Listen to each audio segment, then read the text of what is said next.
Welcome to the Heart of Fauquier podcast. Today's special guest is Marcus Fields, and today we're going to talk about what he has going on in the mortgage world. Super exciting stuff, and a lot of talk about that over the last couple of years, you know, Yeah, for sure. because it's just fluctuated so much, and even now it's a lot of talk about it.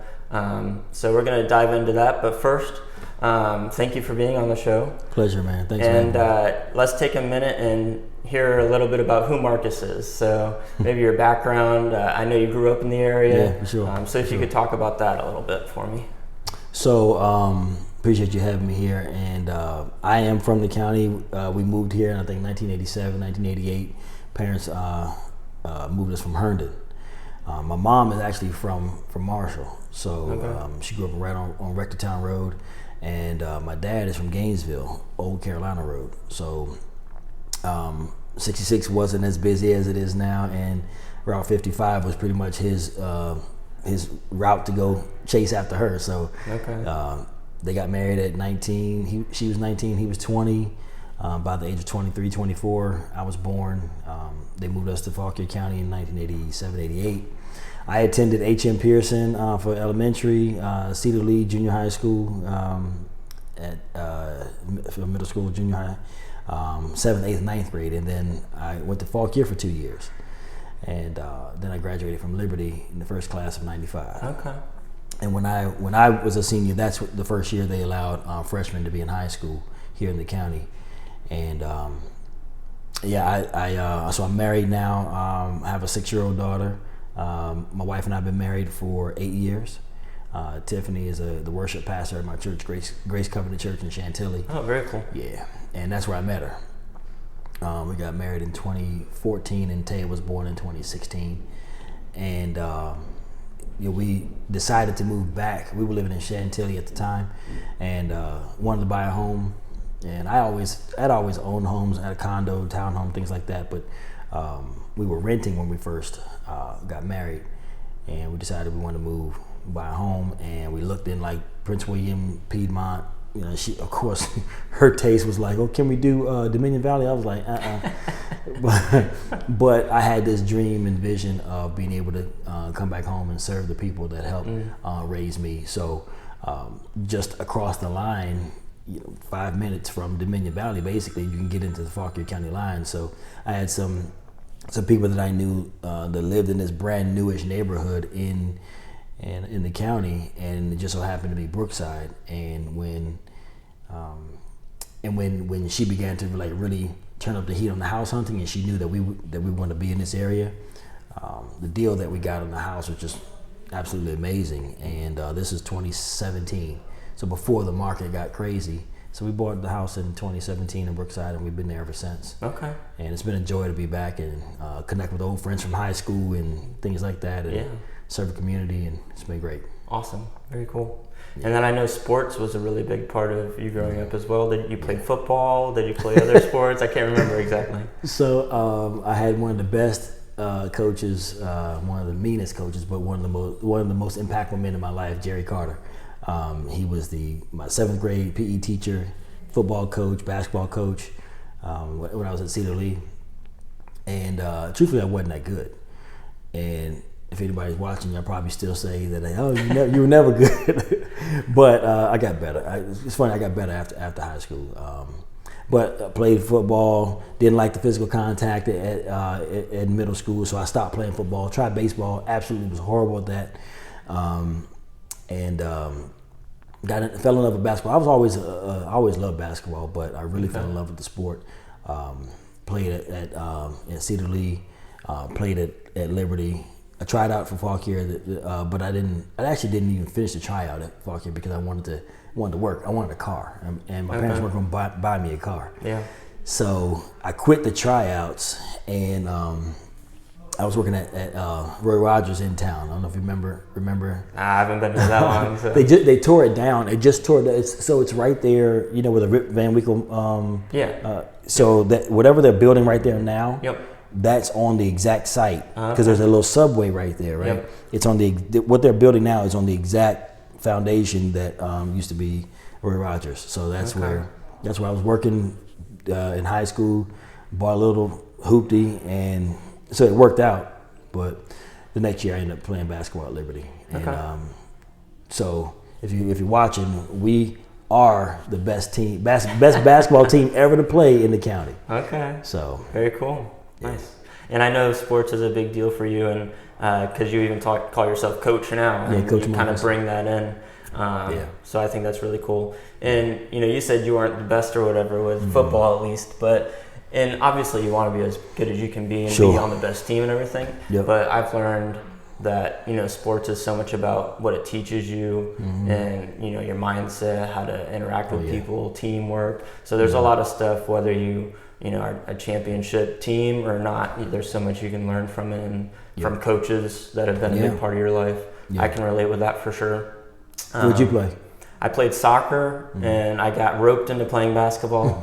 I'm a short guy, so I wasn't like the best, but they needed me on the team, so I was like, well, point guard. Yeah, it was a really small school, so it was at this point where it was like they had one or two people on the bench, and they're like, we just need people, and you're athletic, so come play on the team. And I was like, all right, I'll do it, I guess. Yeah. And it was a good experience. But soccer is my main thing, and then I played volleyball as well, which is pretty unique to have a guys volleyball team that I could play on. So where's the school? Way up in Pennsylvania.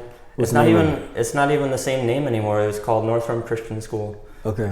Little town way up in Pennsylvania, and now they just bought a building. But anyway, but I definitely understand with the whole sports thing, and I had really good coaches that would push you and everything and teach you. So and it's one of the things that I actually coached my daughter in it was a Northern Piedmont sports association or something like that in the county.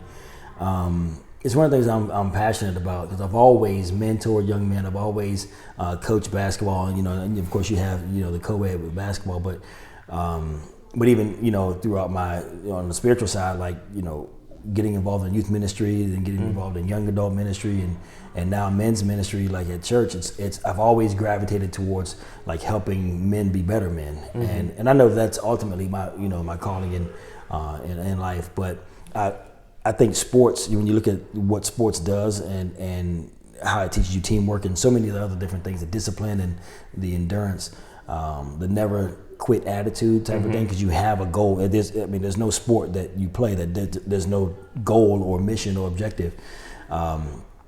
That's why participation trophies, like they're not allowed. Like somebody's got to win, right? Yeah.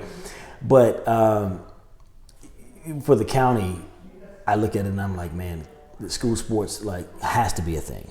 Like we've got to find a way. Like if I ever were to run for office, like that's certainly one of the platforms. School sports has to come back into the middle school. Like you got to do it, because it helps young people get a certain set of disciplines to be able to work together and be able to be functional in the real world. Yeah. That's what school is supposed to do, is prepare you for what real life is and teach them real things.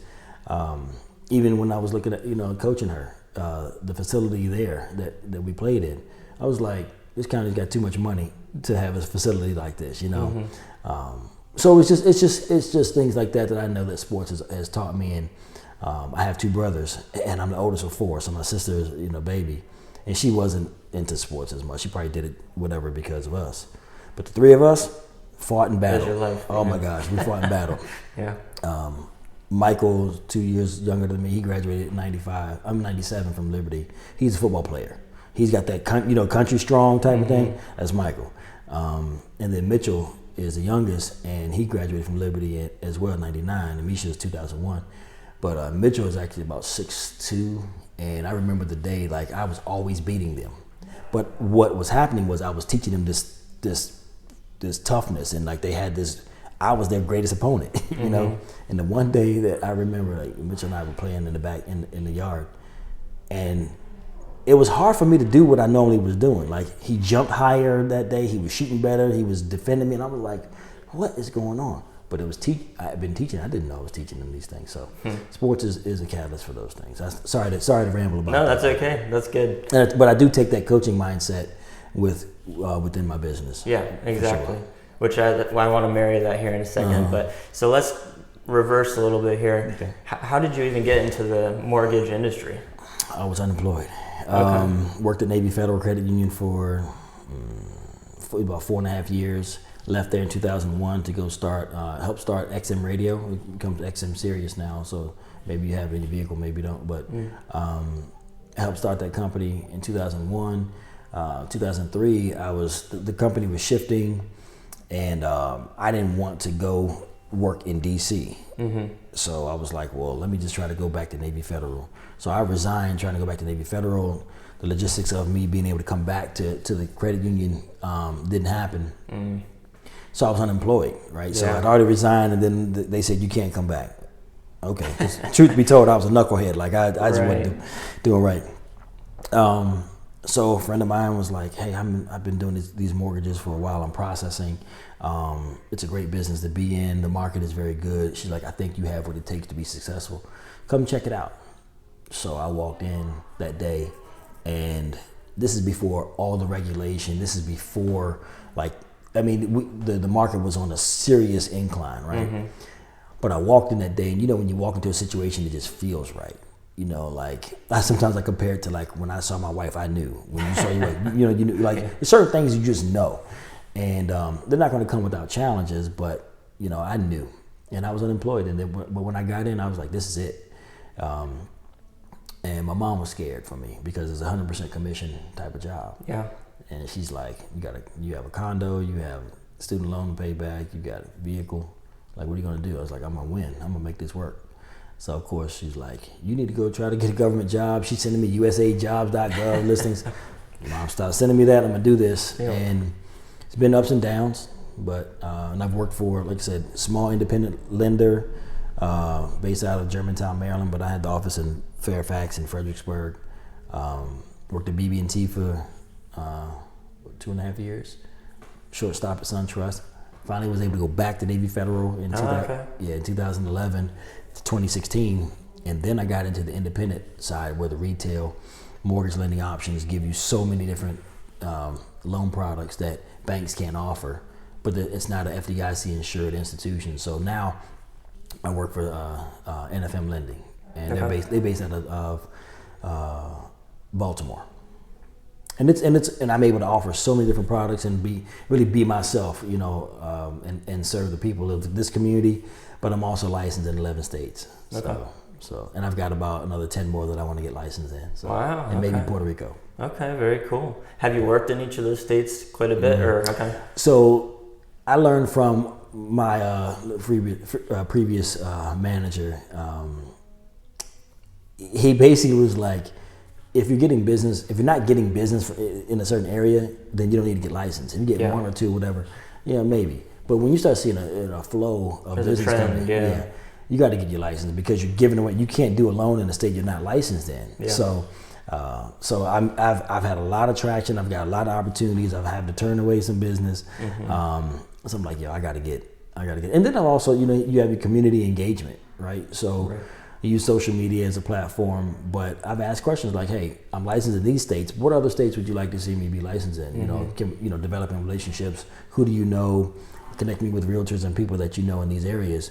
So Texas, Nevada, some other ones have popped up. I'm like, But then I've also remembered having to turn away business or, when people call, I just simply say turn away business because I wasn't licensed there. Yeah. I wasn't licensed there, so. You're like, we gotta fix this.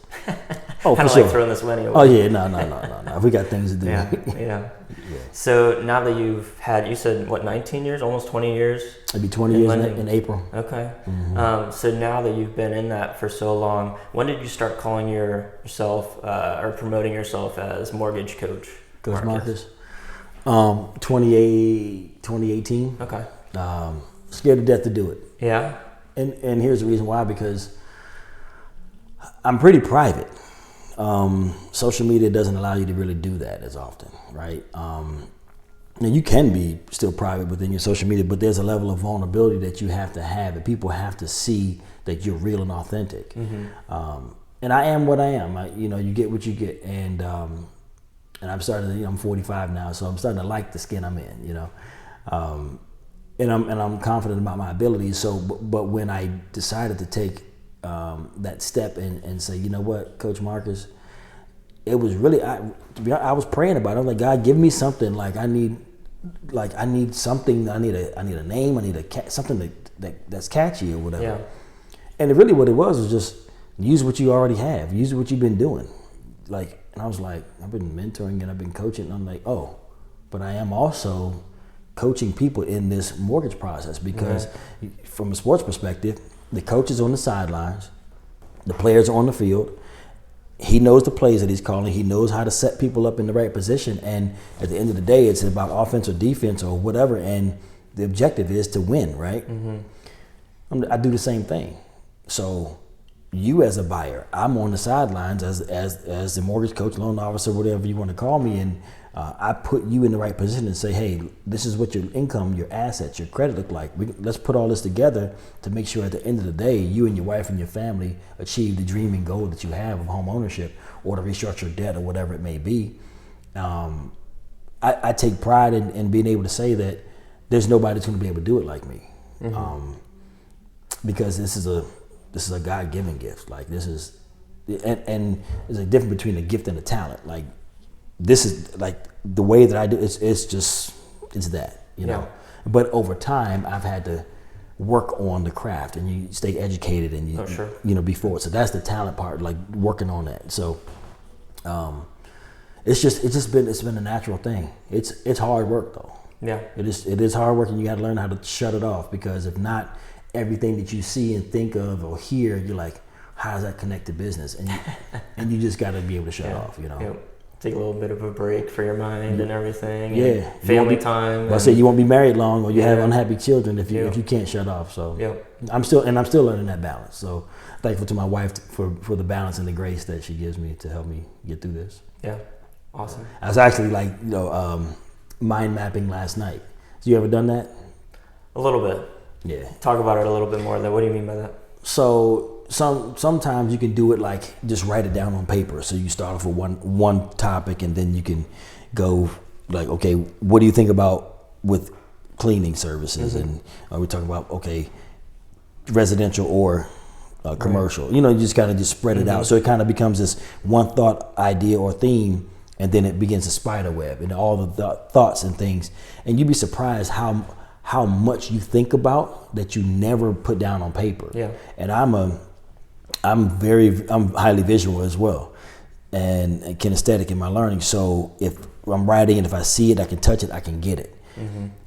So I started doing that 3 years ago, and I look back on it, and I don't look at it all the time, but I actually get it out. I get it out, and you'd be surprised when I look back at that list from 3 years ago. 60 to 70% of the things that I wrote down, I've actually accomplished, or I've started, and I'm in the process of. And I'm very excited about that. So I was mind mapping last night about the next thing. So I'm excited about that because I know it works. Mm-hmm. And sometimes I can be hard headed, and slow to take action. But when you see it, when I've seen that it works, I'm like yeah. So I find in my phone, I use the notepad and those resources, and there's even mind mapping apps and things like that. But like when I can't get to a pen and paper, I pull the phone out and start typing in a notepad. My dad I didn't even realize it until this very moment. My dad used to mind map all the time, but my dad was a pastor, and him reading scriptures and just different thoughts and things. If you were riding in the truck with my dad used to have papers on the dashboard, or papers in the console, papers in the pocket on the door. It could be the back of it. It could be a little notepad like that. It could be a little legal pad, whatever. It could be an envelope. Yep. I even saw my dad have toilet paper. But he would, whatever was coming to mind, he just gotta get down. Man, like he would write it. He would write, and if you he passed in 2020, and that's my guy. Like I really miss him, and there's some things like I know that this step is like, it's crazy how like I'm doing again what I saw him do, but I'm doing it at a higher level and a different degree. And even when if you look out this window, my dad, when he worked for A.O. Williams, which is a financial services industry business, which did life insurance. When we first moved out here, he had an office. If you go down, where the bubble tea place is. Yeah. New place. Yep. If you walk outside of it and you look at that red brick building, and you can walk down the steps, That's where his office was. Okay. So you can see it from here. Mm-hmm. I can see it from here. So I just think about the mind mapping thing like that's what I know. Yeah. And it works. Yeah. So if you don't mind map, you should do it. Yeah, absolutely. So there's a nugget for you, and especially when you're making big decisions, whether it's in business or financially, whatever it might be, to really map it out. And I think it's useful. I can be an overthinker. And just like it sounds like you are, can be. And the analysis paralysis, exactly what I was going to say. Yeah, and so writing that down kind of breaks it down into little pieces and shows your process and be like, oh, this is going to work, or wow, that's not going to work. Let's divert over here and stuff like that. Redirect. Did you have the issue when you were building your company? A little bit, mostly with jumping out of the day job into full-time business, because I was able to do this part-time while I was working, and that whole shift, you just overthink it, and are you ever ready and everything, and then we just, went for it. And it's funny because it was the middle of COVID, we just had our first baby, and both of us quit our jobs at the same time, so we just went all into it, really crazy, but it worked out for us. So that's great. Because we had thought about it so much, and just we knew the worst thing that could happen really wasn't all that bad. But the best thing that could happen could be amazing. So it's like, let's just make that jump. So and we see it's amazing. Yeah. And I'm all about the whiteboards. With my writing things out. I got whiteboards all over the place. And they're always full of stuff. You do the whiteboard, you ever seen the whiteboard paint? No, not paint. So you can take... Oh, yeah, to put on the walls. Yep. You just do that. So that's what I'm getting ready to do back here in this office. Okay. So I've already got the kit. I just haven't devoted the time to do it. Yeah. So I'm just going to paint the wall and I'll be able to still maintain the color of the wall. Yep. Very cool. Yeah. So, yeah, it's really important to really think those things out. And I think mind mapping is great. And I think they talk about it, and there's a book, Switch Your Brain On. And there's a psychologist that talks about the benefits of mind mapping and everything. And I think of Sherlock Holmes for some reason when I think of mind mapping too. So, but anyway, I digress. You have a new podcast that you're working on with a friend who's a realtor. Could you talk a little bit about that as well? Just what you guys have going on. Yeah, so the Real Estate Wire, Marcus and Dan Wheeler. Shout out to you, Dan. We started this, I guess about 3 months ago. Okay. And so Dan is a man of many talents. So what you see in terms of like his social media presence, I don't know, was it Realtor Dan? I can't remember what he is on social media, but you can see it there. But his name is Dan Wheeler. We just started talking like we want to bring real and live and relevant content to the people we were talking about in the cheap seats, right? The people that don't know really how to get started, don't know where to start. Right? You don't know what you don't know. You don't know what you don't know. And this real estate industry can be so daunting, right? The process of buying a home, finding the right home, and is it perfect? What you see on TV, HGTV can make it seem like the house that's really right for you is not the right house because it doesn't look like everybody else's that you see. Getting a mortgage. What is a mortgage? It's a loan that's attached to the house, and the house is the collateral. Just like having a car loan. Everybody knows what that is. Mortgage is no different. Has a certain payment, has certain terms, and a certain type of qualification. So making that process so easy, because really I take pride in making this huge process of buying a home and understanding the process so bite-sized it fits in your hand. Like I can make it seem like it's about the size of a Starburst sitting in your hand, right? Because it really is simple. It is simple. Now some realtors will say it starts with them, like the realtor who finds you the home. I say it starts with the money. You have no money, you have no house. Yeah. What are we talking about, right? Don't even know what your budget is or what you can... Right. So just making sure... So Dan and I decided that we would just be authentically who we are, right? If you can't tell, I'm a black man. So, but that's not all that's in running through my veins, because I've got American Indian and cool. even white, on my mom's side, but Egyptian as well. But we operate predominantly in a minority-based community. Okay. He's from Prince George's County. I'm from here, which we're not predominantly African American in this county. But there's we're here to help and serve all people.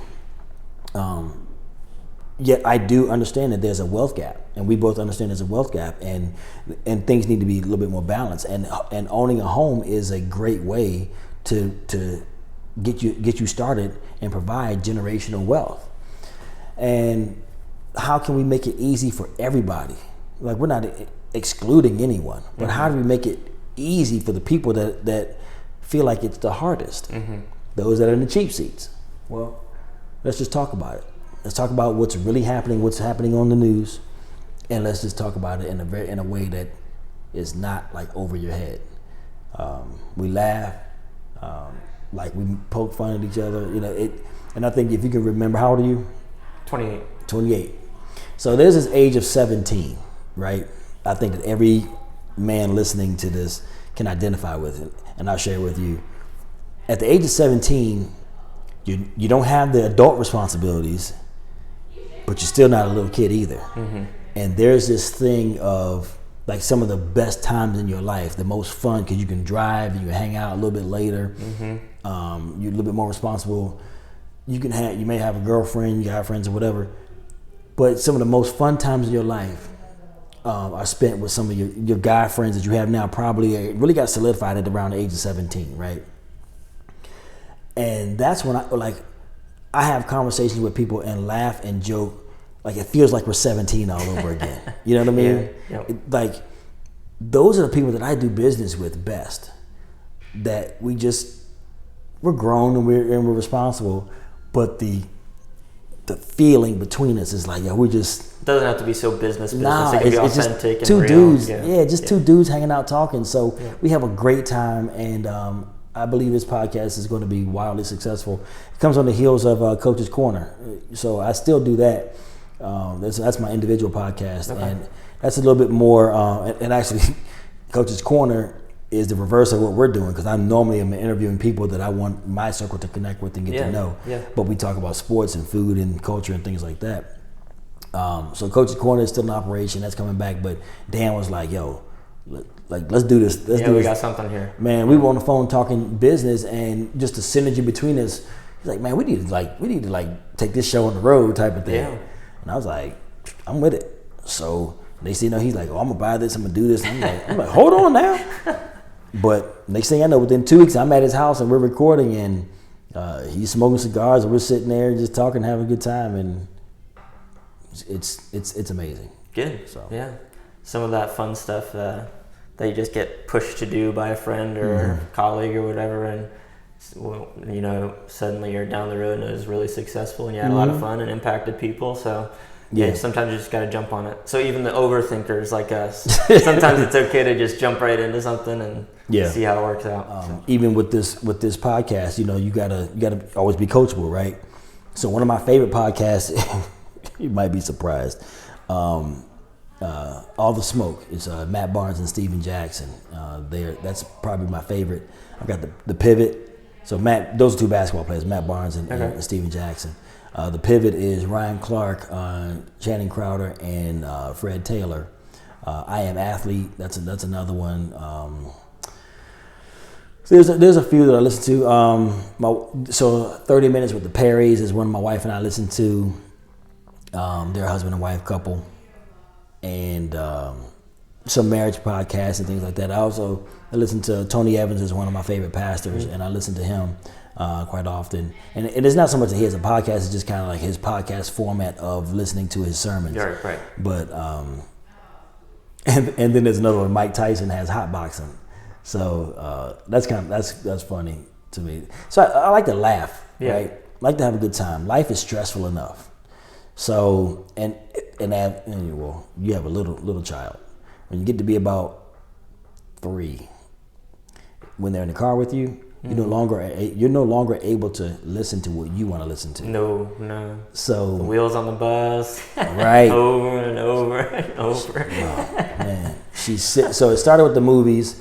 And she's 6. So we watched Frozen. I know I've watched Frozen at least 1,000 times. It's amazing that it came out so long ago and still every little girl that's 1, 2, 3, 4, 5, 6, that's their go-to movie. Man, listen, Frozen is the new age, like Cinderella, Snow White. Crazy. Like Disney, is great at that, making those multi-generational movies. Even The Wizard of Oz. You think about that, like, but the point of me saying that is I don't get a chance to finish a podcast ever when she's in the car.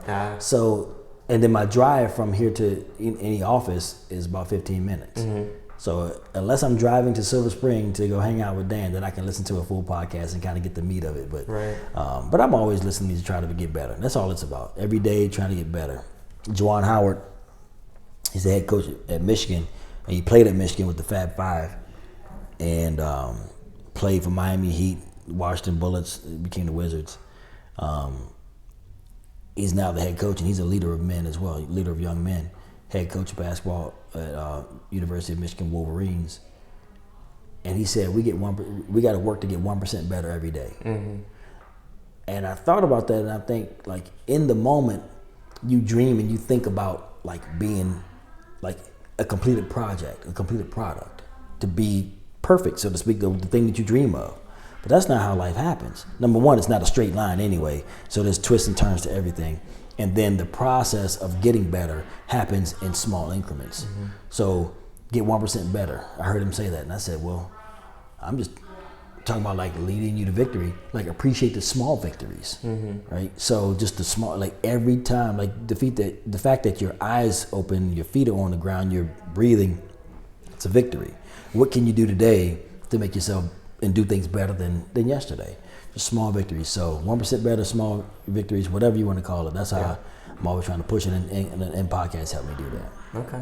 Yeah, very cool. And sometimes you have to look back a little bit to see those small increments and how they do make a difference. Right. Because at least for me, sometimes you'll make these really small changes and you're like, man, nothing's happening. Like, nothing at all is happening. There's no progress. My goal's way out here. I'm not any closer. But then you look back and it's like, wait a second, the last 5 years, what did change? A lot. You can look back and see it did make an impact and everything like that. So it's important. And it's funny, I just started going to the gym. I'm going to go after this, hopefully. That's my plan. I feel some judgment right now. Yeah. I need to. Oh, really? I feel convicted. Oh, not at all. I didn't mean that. No, I'm needing to. So, you're an athlete for a while, and then you just kind of ride on that, and then it's like, wait a second, I can't ride on that anymore. That was a long time ago.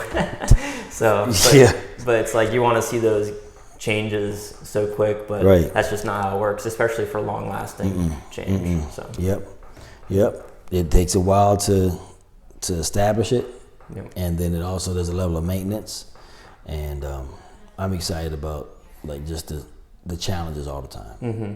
So well, thank you so much for your time. Oh, my pleasure, bro. If people want to reach out to you, I know we've talked about it a little bit, but how can they follow you? You're on social media at Coach Marcus? Yeah, Mortgage Coach Marcus. Okay. Yeah, so Instagram and Facebook, Mortgage Coach Marcus. There is a Twitter.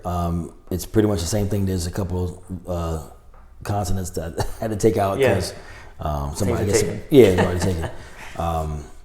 And I'm just trying to bring new content, live content, real content, fun content, to educate the people to make sure that they can actually be in this process, understand it, and feel a sense of victory after having gone through it. And you should be better when you leave me than when you came. Yeah. And it's really a goal. Even if I don't give you a loan, I've helped you. Make it better, and so next time how you can achieve that goal or whatever. Help you credit, help you understand the process, whatever it may be. Yeah. Because not everybody needs to buy. But whoever feels ready to do it, I'm here to help and serve. Yeah, I appreciate that. That's awesome. Yeah. And it's been crazy a couple of years. Right now it's crazy with mortgage stuff. Things are just all over. So having someone in your corner that knows exactly what's going on, that can guide you, and not just you walking around in the dark trying to figure stuff out with such a big investment or expense, a big part of your life, like a house. Definitely need someone authentic that you can trust in your corner that's knowledgeable. So definitely reach out to Marcus and talk to him about mortgage stuff and houses and sports or whatever else. Follow his podcast so you can listen in as well, learn more about him. The Real Estate Wire with Dan Wheeler. I don't even know Dan's name, but the Real Estate Wire, Coach's Corner, all of that. All right. Thank you so much, and we'll see you guys next time. All right. Thank you for joining us for today's episode of The Heart of Fauquier. If you loved joining us today, give this podcast a great review and subscribe to keep up with new episodes. If you have an office in Fauquier that needs a cleaning service, reach out to Bedrosian Cleaning Services and see how they can serve you. Until next time, thanks for listening.